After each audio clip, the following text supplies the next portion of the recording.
International break number 3, the last one of 2025, but even if Juve is not playing on the field, well, nevertheless, it is an extremely important day for Juventini, especially for one man, because without turning around the pot, without hiding, without secrets anymore, this can be called the Damien Comolli Day. For what reason? And then we go towards the words of John Elkann that is asking Luciano Spalletti to bring back this Juventus to victory. And he also spoke about the future of Juventus, the future of the ownership. And then we go towards how Spalletti can do it, because it is international break. Who left? Who is staying, the Continassa boys as we call them, and how we will prepare to transform this Juve to a winning Juve. All of that in today's video, and also a bit of Mercato. Ciao Juventini of the world, my name is Giuseppe, welcome back on the channel, I hope you're all doing well. If you didn't yet, I'm asking you to put a maximum of like. Don't forget to subscribe to the channel to grow, to continue to form a fantastic community of Juventini all around the world. That being said, we enter immediately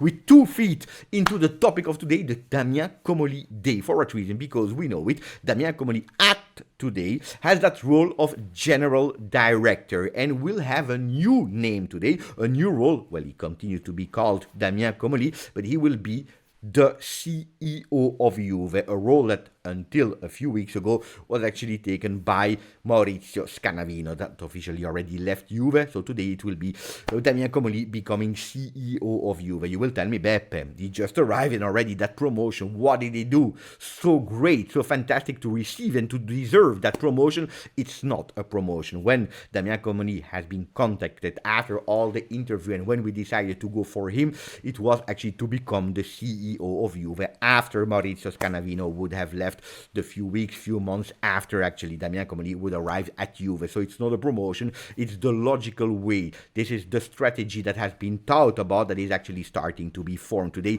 There will be the board of directors meeting, the real first one of that new committee that has been formed and also said publicly who these people are a few days ago on the 7th of November, if I'm not wrong. So today we have the real first meeting. Let's see if we will have a lot more information. If so, we will come back on that later today or maybe tomorrow with a beautiful recap. So what will change for Damien Comolli?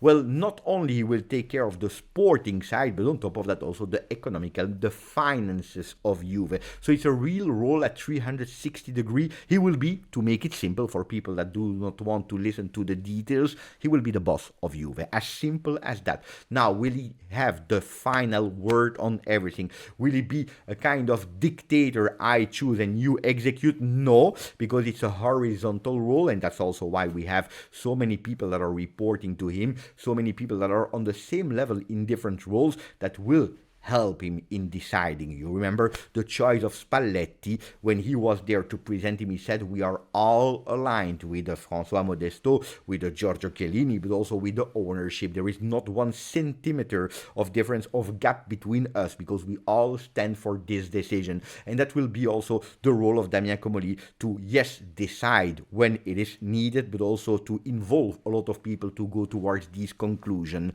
Will it change a lot? Well, probably yes, because if it's true that after the board of directors resigned, and we all remember Pavel Nedved, Draniel, etc., well, we had that period of transition, let's call it like that, with a big, huge top management that was made of lawyers, of accountants, where we have now someone of sport, someone of football, someone that will also take care of the sporting side and putting it again as a priority, which is super important for you. A priority, of course, without forgetting the financial fair play, without forgetting the sustainability, a word that we already heard a lot of time. This will not change, but will be taken care of from someone that starts with a sporting position, which is a detail, but it's changing a lot. Today probably we'll also hear that capital increase that we already did in 2 times, so 15, will be increased again with 80 million euro on top of it. So reaching the 110 million euro capital increase that we spoke about a few months ago when we had, I believe, when we had John Elkann that arrived at Continassa in the month of May, I think, April, May, that's where we started speaking about. When will the board of sporting side be completed? Well, normally in the month of November we should have a final decision who become the sporting director, with on top of the list at the moment Ottolini, but at the moment it's not official, so we will come back on that and it will not be discussed today. That's something that I can reassure you, except of course exceptional miracles that at the moment I'm not aware of. Tuttosport is going with ora la Juve con Spalletti deve vincere. Now Juventus with Spalletti must win. Is it the word of the Tifosi? Absolutely yes, but in that case they are referring to the words of John Elkann, owner of Exor and by consequence owner of Juventus. He spoke about a lot of things yesterday when he went to the microphones and he said, look, with Spalletti today it's important that Juventus goes back to win. With a coach like Spalletti, with his experience, he's obliged to bring Juventus back to win. And this is what all of us and all the supporters are expecting. Beautiful words of John Elkann, and I totally agree with them. He didn't give a deadline. Is he bringing back Juventus to win today, immediately, the Scudetto, the Coppa Italia, the Champions League? No, but bringing back Juventus to win. So can we already think that Spalletti is there for longer than just the 6 months? Question mark. This is something that we go, but at least that mentality is changing. If we go from the last years where Juventus targeted publicly also that 4th spot as minimum, that was extremely controversial, we are more and more speaking again about the word victory. And when the quote of Juventino, of the Bianconeri, is vincere non è importante, l'unica cosa che conta, I will not translate it because you know it by heart, some of you already have that tattooed on their body. Well, this is a huge relief for Juventini. Of course, words are beautiful, but now we need to translate them on the field. And this is actually the message of John Elkann to Spalletti, but he spoke also about other things, about the future, about that ownership, because we hear a lot of time, and every time it's the same story. He's about to sell, he wants to sell, he wants to give it to someone else, he doesn't care. No. He repeated one more time that the relationship between him and Juve is extremely important. He started already with the grandfather, and it continues also with the next generation that are already involved and emotionally connected to Juventus. So he's saying, yeah, we are open absolutely to new sponsors, we are open to new investors without any problem, but they always need to remember and to respect the ownership, understanding that we are there also to stay. So that's a really important one, a message that is closing to crazy theories about John Elkann ready to sell. At least not today. Next year, in 10 years, let's see. I always said by myself, John Elkann being there, he doesn't want to be the first Agnelli, Elkann, at least from that family, that is selling Juve. I don't believe that, especially if we know that the kids are already Juventini. But that's something that we can speak about later. So John Elkann said to Spalletti, now we need time to win again, to bring back Juventus to victory. Today, there will be also the video of the interview with David Trezeguet that will be public here on the channel. It's already open for all the members. It's something that I really wanted to do, to thank all the members of the channel for the continuously support that you are giving and showing every single day. So that video is already available for them. And then later today, there will be also the video open for everyone. Here, a small teaser for you. Beh, quando arrivi alla Juve comunque era un altro mondo. Ti abbiamo comprato per segnare un arrivo molto forte, molto impegnativo. Giocatore più sottovalutato. So please don't miss that interview, and the people that are watching it, please don't forget to put a maximum of like of it. That's the minimum that I'm asking. If you can like while watching the video. Now, Savona spoke. Speaking about interview, also him has been interviewed, and he spoke about his experience in Premier League at Manchester United, the goal that he scored when, of course, he's playing at Nottingham, but the goal that he scored against Manchester United, beautiful experience. He says, Juventus is my home, is the team that I grew up to. I will always support them. I hope that they can go back to win with Spalletti, but I'm not regretting my choice, my decision, because sometimes you must do choices, you must take decisions. Beautiful words from Savona. The only thing that I would say, calma. Ragazzo, calma, is when he's saying, yes, I am actually recommending the Premier League to all the players, also to a player like Kenan Yildiz. Calma, Savona, please forget about it.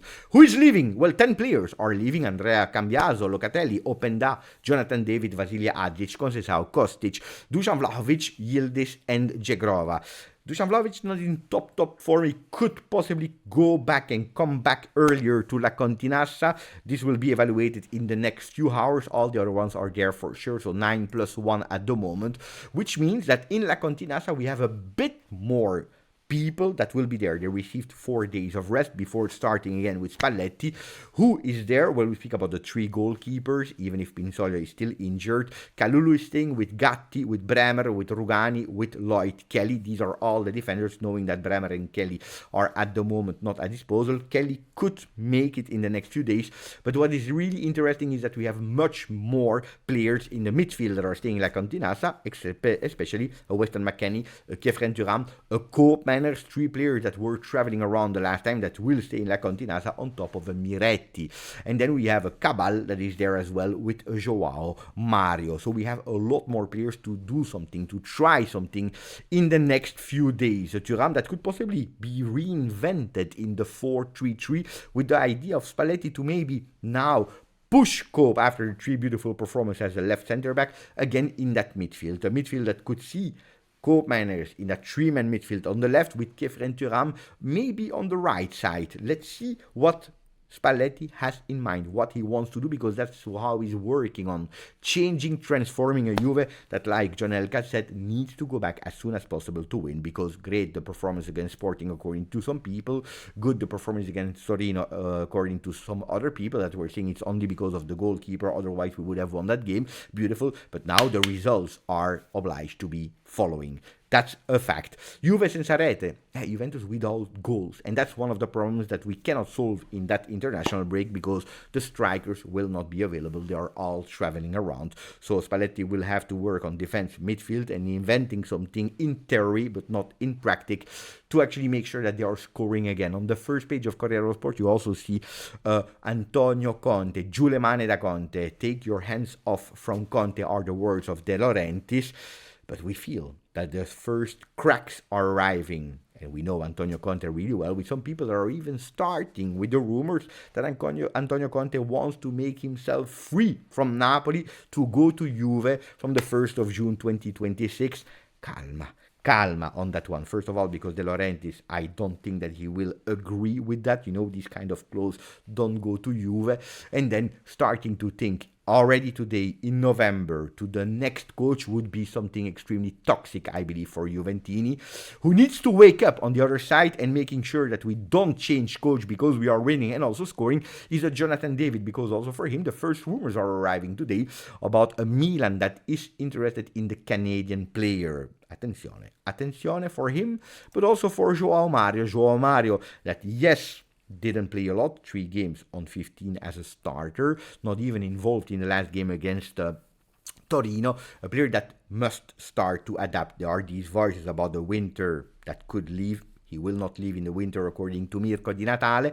He will stay, but pay attention, because if he's not turning around, if he's not starting to perform and to deliver, well, an exit in the summer is something that needs to be thought about. And then about the midfielder. Spalletti is looking for a midfielder. We know it, midfielders have always given him success in the years, like for example with David Pizarro at Roma, with Brozovic at Inter, with Lobotka at Napoli, and then we are looking for that kind of player at Juve, with a lot of people are saying this cannot be Manuel Locatelli. So he's thinking about a new midfielder, and the names that are arriving today are totally different. It is a Bernabé that we already spoke about yesterday, player from Parma, and there is a new name that is coming back, actually, is the name of Hojbjerg, the player from Marseille that is doing extremely well with the Zerbi. He has a contract until 2028. I personally believe that it cannot come in the winter, and also because it's not really that kind of player. It's a physical player, one that is breaking the lines.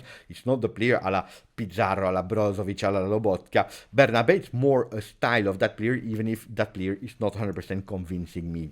That was it for today's video. We see each other later with the interview of David Trezeguet, and I'm extremely happy that the people that are a member were already watching it and already commenting with fantastic, beautiful comments. If you didn't, please, maximum of like. Don't forget to subscribe. Grazie, forza, Juve.